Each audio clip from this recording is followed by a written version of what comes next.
This vibrant, squishy animal looks like a harmless balloon sitting in the leaf litter, but beneath that cartoonish red exterior lies a relentless predator with zero impulse control.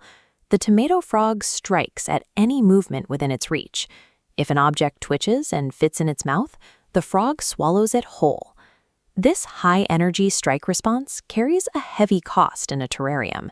In captivity, these frogs lack a natural satiation response, meaning they will continue to feed as long as prey is available.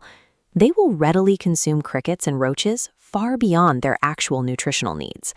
Left to their own devices, they will essentially eat until their bodies fail.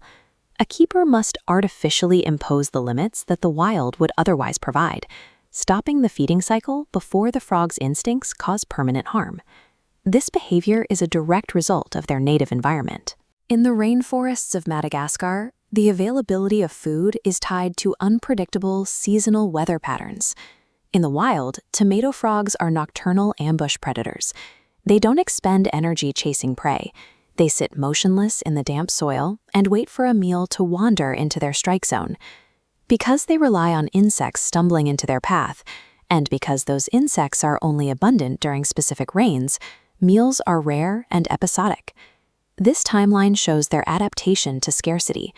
Survival depends on a gorge and fast cycle, packing on calories during brief abundance to survive months of drought. During fasting, their metabolic rate plummets. They enter deep conservation, stretching every stored calorie until the next rain. This relentless appetite is an evolutionary bridge, allowing the frog to store enough energy to survive in an environment defined by famine. When you move that animal into a modern terrarium with a constant food supply, the instinct to feast becomes a severe health liability.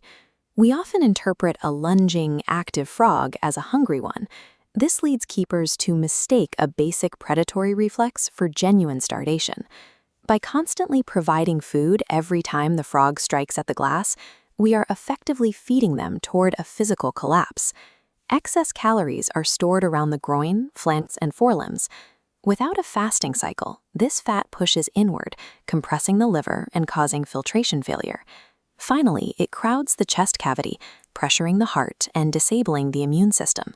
Excess weight causes internal displacement, where fat deposits physically crowd the internal organs until the body can no longer sustain itself. Keeping a tomato frog healthy requires us to override our own desire to nurture and instead enforce the strict limitations of their natural habitat. For an adult, this means limiting food to 4 to 6 insects, only 2 or 3 times per week. The days in between are essential for their metabolism to process that energy. Digestion also relies on heat.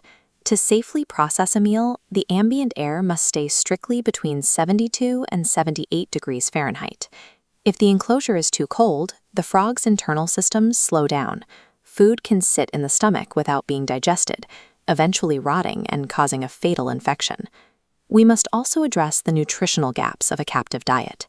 While wild frogs eat a diverse range of invertebrates, captive frogs often rely on 1 or 2 insect species. Every feeder must be gut-loaded and coated in calcium and vitamin D3 to prevent bone disease. Vitamin A is equally vital. A deficiency causes short tongue syndrome, where the tongue loses its reach and the frog repeatedly misses the target when it strikes. Managing an exotic species means actively resisting their evolutionary drive to gorge. For life stage feeding charts and specific insect rankings, visit the full Tomato Frog Diet Guide at Krawlo.